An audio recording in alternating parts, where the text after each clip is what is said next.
एक बहुत ही ज्ञानी पंडित था। एक बार वो अपने बचपन के मित्र से मिलने के लिए किसी दूसरे गांव जा रहा था, जो कि बचपन से ही गूंगा और एक पैर से अपाहिज था। उसका गांव काफी दूर था और रास्ते में कई और छोटे छोटे गांव पड़ते थे। पंडित अपनी धुन में चला जा रहा था। तभी रास्ते में उसे एक आदमी मिल गया, जो दिखने में बड़ा ही हष्ट-पुष्ट था। वो भी पंडित के साथ साथ आगे बढ़ने लगा। पंडित ने सोचा कि चलो अच्छा ही है, साथ साथ चलने से रास्ता जल्दी कट जाएगा। पंडित ने उस आदमी से उसका नाम पूछा तो उस आदमी ने अपना नाम महाकाल बताया। पंडित को यह नाम बड़ा ही अजीब लगा, लेकिन उसने नाम के विषय में और कुछ पूछना उचित नहीं समझा। दोनों धीरे धीरे चलते रहे। तभी रास्ते में एक गांव आया। महाकाल ने पंडित से कहा, तुम आगे चलो, मुझे इस गांव में एक संदेशा देना है, मैं तुमसे आगे मिलता हूँ। ठीक है कहकर पंडित अपनी धुन में चलता रहा। तभी एक भैंसे ने एक आदमी को मार दिया और जैसे ही भैंसे ने आदमी को मारा, लगभग तुरंत ही महाकाल वापस पंडित के पास पहुंच गया। चलते चलते दोनों एक दूसरे गांव में पहुंच गए, जहां पर एक छोटा सा मंदिर था।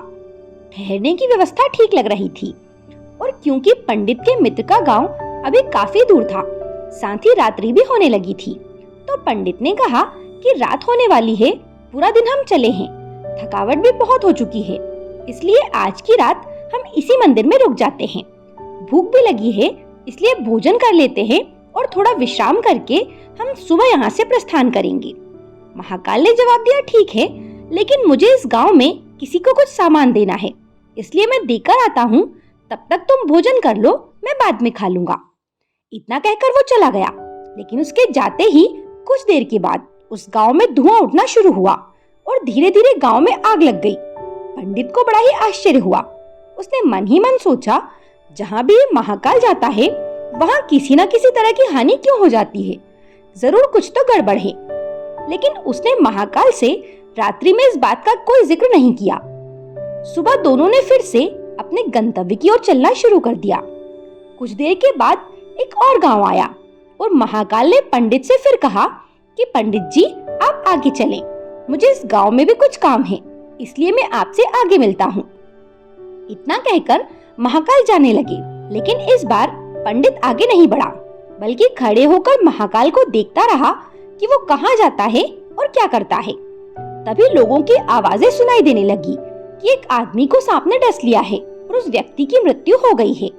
ठीक उसी समय महाकाल फिर से पंडित के पास पहुंच जाता है, लेकिन इस बार पंडित को ये बात सहन नहीं हुई। उसने महाकाल से पूछ ही लिया कि तुम जिस गांव में भी जाते हो वहां कोई ना कोई नुकसान हो जाता है, क्या तुम मुझे बता सकते हो कि आखिर ऐसा क्यों होता है? महाकाल ने जवाब दिया, पंडित जी, आप मुझे बड़े ज्ञानी मालूम पड़ते हैं, इसलिए मैं आपके साथ चलने लगा था, क्योंकि ज्ञानियों का संग हमेशा ही अच्छा होता है। लेकिन क्या सचमुच आप अभी तक नहीं समझे कि मैं कौन हूँ? पंडित ने कहा, मैं समझ तो चुका हूँ, लेकिन कुछ शंका है, इसलिए यदि आप भी अपना उपयुक्त परिचय दे दें तो मेरे लिए आसानी हो जाएगी। महाकाल ने जवाब दिया कि मैं यमदूत हूँ और यमराज की आज्ञा से उन लोगों के प्राण हरण करता हूँ जिनकी आयु पूर्ण हो चुकी होती है। हालांकि पंडित को पहले से ही इस बात की आशंका हो गई थी, फिर भी महाकाल के मुंह से ये बात सुनकर पंडित थोड़ा सा घबरा गया, लेकिन फिर हिम्मत करके पूछा कि अगर ऐसी बात है और तुम सचमुच ही यमदूत हो तो बताओ कि अगली मृत्यु किसकी है? यमदूत ने जवाब दिया, अगली मृत्यु तुम्हारे उसी दोस्त की है जिसे तुम मिलने के लिए जा रहे हो, और उसकी मृत्यु का कारण भी तुम ही होगे। ये बात सुनकर पंडित ठिठक गया और बड़े पेशोपेश में पड़ गया। यदि वास्तव में वो महाकाल का एक यमदूत हुआ तो उसकी बात सही साबित होगी और उसके कारण मेरे बचपन के सबसे घनिष्ठ मित्र की मृत्यु हो जाएगी। इसलिए बेहतर यही है कि मैं अपने मित्र से मिलने ही ना जाऊं, कम से कम मैं तो उसकी मृत्यु का कारण नहीं बनूंगा। तभी महाकाल ने कहा, तुम जो सोच रहे हो वो मुझे भी पता है, लेकिन तुम्हारे अपने मित्र से मिलने न जाने के विचार से नियति नहीं बदल जाएगी। तुम्हारे मित्र की मृत्यु निश्चित है और वो अगले कुछ ही क्षणों में घटित होने वाली है।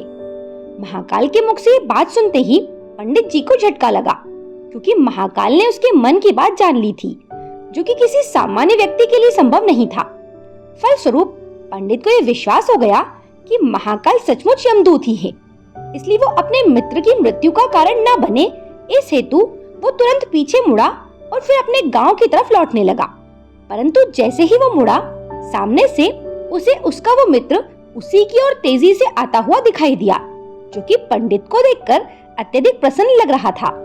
अपने मित्र के आने की गति को देखकर पंडित को ऐसा लगा जैसे कि उसका मित्र काफी समय से उसके पीछे पीछे ही आ रहा था।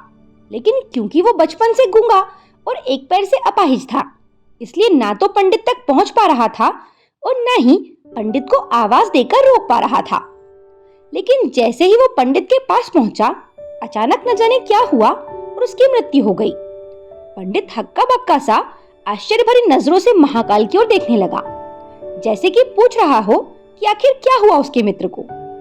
महाकाल पंडित के मन की बात को समझ गया और बोला, तुम्हारा मित्र पिछले गांव से ही तुम्हारे पीछे पीछे आ रहा था, लेकिन तुम समझ ही सकते हो कि वो अपाहिज और गूंगा होने की वजह से तुम तक नहीं पहुंच सका।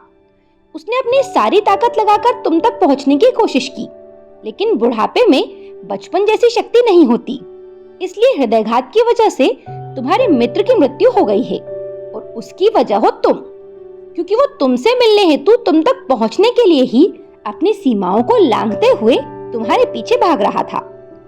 अब पंडित को पूरी तरह से विश्वास हो गया कि महाकाल सचमुच ही अमदूत है और जीवों के प्राण हरण करना ही उनका काम है। चूंकि पंडित एक ज्ञानी व्यक्ति था और जानता था कि मृत्यु पर किसी का कोई बस नहीं चल सकता और सभी को एक न एक दिन मरना ही होता है, इसलिए उसने जल्दी ही अपने आप को संभाल लिया। लेकिन सहसा ही उसके मन में अपनी स्वयं की मृत्यु के बारे में जानने की उत्सुकता हुई। इसलिए उसने महाकाल से पूछा, अगर मृत्यु मेरे मित्र की होनी थी तो तुम शुरू से ही मेरे साथ क्यों चल रहे थे? महाकाल ने जवाब दिया, मैं तो सभी के साथ चलता हूँ और हर क्षण चलता ही रहता हूँ, केवल लोग मुझे पहचान नहीं पाते, क्योंकि लोगों के पास अपनी समस्याओं के अलावा किसी और व्यक्ति, वस्तु या घटना के संदर्भ में सोचने या उसे देखने समझने का समय ही नहीं है। पंडित ने आगे पूछा, तो क्या तुम बता सकते हो कि मेरी मृत्यु कब और कैसे होगी? महाकाल ने कहा, हालांकि किसी भी सामान्य जीव के लिए ये जानना उपयुक्त नहीं है, क्योंकि कोई भी जीव अपनी मृत्यु के संदर्भ में जानकर व्यथित हो जाता है। लेकिन तुम ज्ञानी व्यक्ति हो, अपने मित्र की मृत्यु को जितनी आसानी से तुमने स्वीकार कर लिया है, उसे देखकर मुझे लगता है कि तुम अपनी मृत्यु के बारे में जानकर भी व्यथित नहीं होगे। इसलिए तुम्हारी मृत्यु आज से ठीक 6 महीने के बाद आज ही के दिन, लेकिन किसी दूसरे राजा के राज्य में फांसी लगने से होगी। और आश्चर्य की बात यह है कि तुम स्वयं खुशी से फांसी को स्वीकार करोगे। इतना कहकर महाकाल जाने लगे, क्योंकि अब उसके पास पंडित के साथ चलते रहने का कोई कारण नहीं था। पंडित ने अपने मित्र का यथास्थिति जो भी कर्मकांड संभव था वो किया और फिर अपने गांव लौट आया। लेकिन कोई व्यक्ति चाहे कितना भी ज्ञानी क्यों न हो, अपनी मृत्यु के संदर्भ में जानने के बाद कुछ तो व्यतीत हो ही जाता है और उस मृत्यु से बचने के लिए कुछ न कुछ तो करता ही है। तो पंडित ने भी वही किया। चूंकि पंडित विद्वान था, इसलिए उसकी ख्याति उसके राज्य के राजा तक भी थी। उसने सोचा कि राजा के पास तो कई ज्ञानी मंत्री होते हैं और वे उसकी इस मृत्यु से संबंधित समस्या का भी कोई न कोई समाधान तो निकाल ही देंगे। इसलिए वो पंडित राजा के दरबार में पहुंच गया और उसने राजा को सारी बात बताई। राजा ने पंडित की समस्या को अपने मंत्रियों के साथ बांटा और उनकी सलाह मांगी। अंत में सभी की सलाह ये हुई कि यदि पंडित की बात सही है तो जरूर उसकी मृत्यु 6 महीने के बाद होगी, लेकिन मृत्यु तब होगी जबकि वो किसी दूसरे राज्य में जाएगा। यदि वो किसी दूसरे राज्य में जाए ही ना तो फिर उसकी मृत्यु संभव नहीं है। ये सलाह राजा को भी उपयुक्त लगी, इसलिए उसने पंडित के लिए महल में ही रहने की उपयुक्त व्यवस्था कर दी। अब राजा की आज्ञा के बिना कोई भी व्यक्ति उस पंडित से नहीं मिल सकता था, लेकिन स्वयं पंडित कहीं भी आ जा सकता था, ताकि उसे ये न लगे कि वो राजा की कैद में है। हालांकि वो स्वयं ही डर के मारे कहीं आता जाता नहीं था। धीरे धीरे पंडित की मृत्यु का समय नजदीक आने लगा और आखिर वो दिन भी आ गया जब पंडित की मृत्यु होनी थी। जिस दिन पंडित की मृत्यु होनी थी, उससे पिछली रात को पंडित डर के मारे जल्दी ही सो गया, ताकि जल्दी से जल्दी वो रात और अगला दिन बीत जाए और उसकी मृत्यु टल जाए।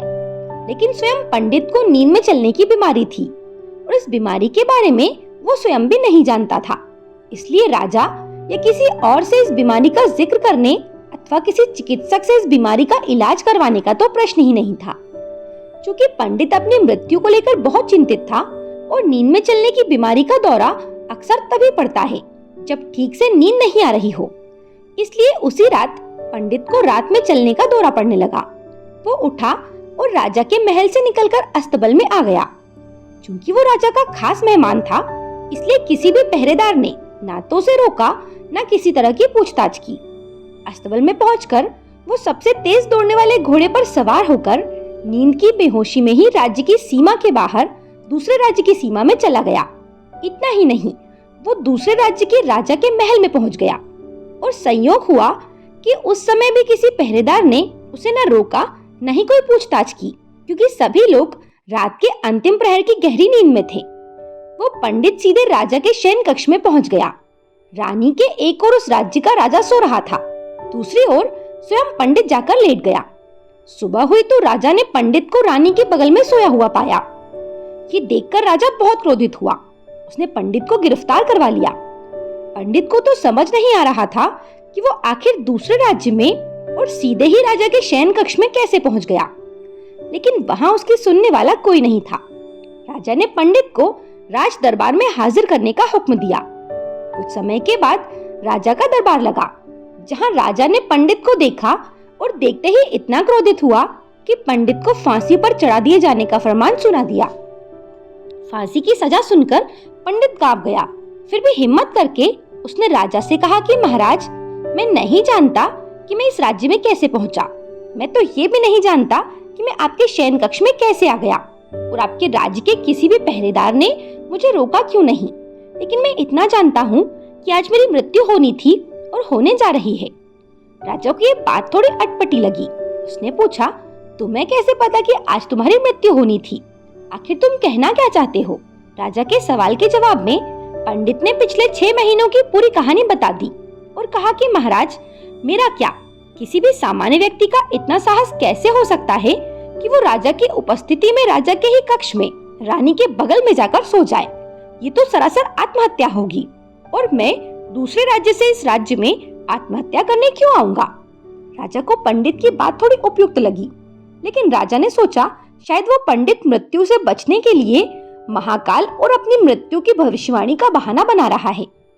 इसलिए उसने पंडित से कहा कि यदि तुम्हारी बात सत्य है और आज तुम्हारी मृत्यु का दिन है, जैसा कि महाकाल ने तुमसे कहा है, तो तुम्हारी मृत्यु का कारण मैं नहीं बनूंगा।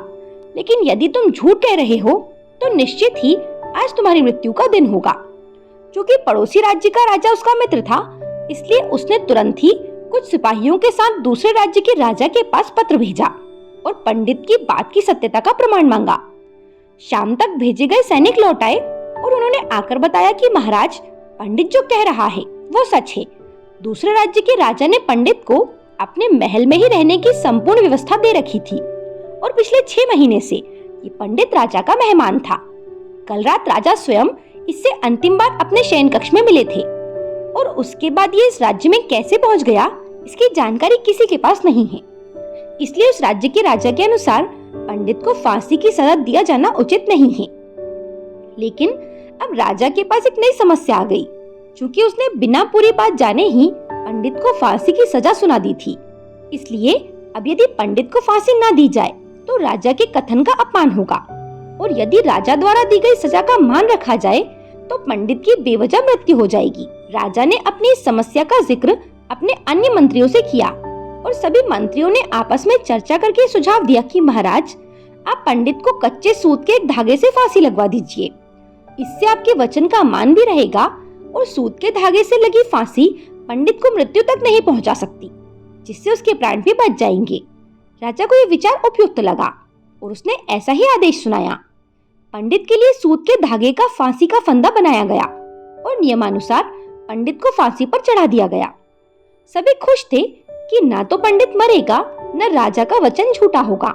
पंडित को भी यह विश्वास था कि सूत के धागे से तो उसकी मृत्यु नहीं होगी, इसलिए वो भी खुशी खुशी फांसी चढ़ने को तैयार था, जैसा कि महाकाल ने उसे कहा था। जैसे ही पंडित को फांसी दी गई, सूत का धागा तो टूट गया, लेकिन टूटने से पहले उसने अपना काम कर दिया। उस सूत के धागे से पंडित के गले की नस कट गई और पंडित जमीन पर पड़ा हुआ तड़प रहा था। हर धड़कन के साथ उसके गले से खून की फुहार निकल रही थी और देखते ही देखते कुछ ही क्षणों में पंडित का शरीर पूरी तरह से शांत हो गया।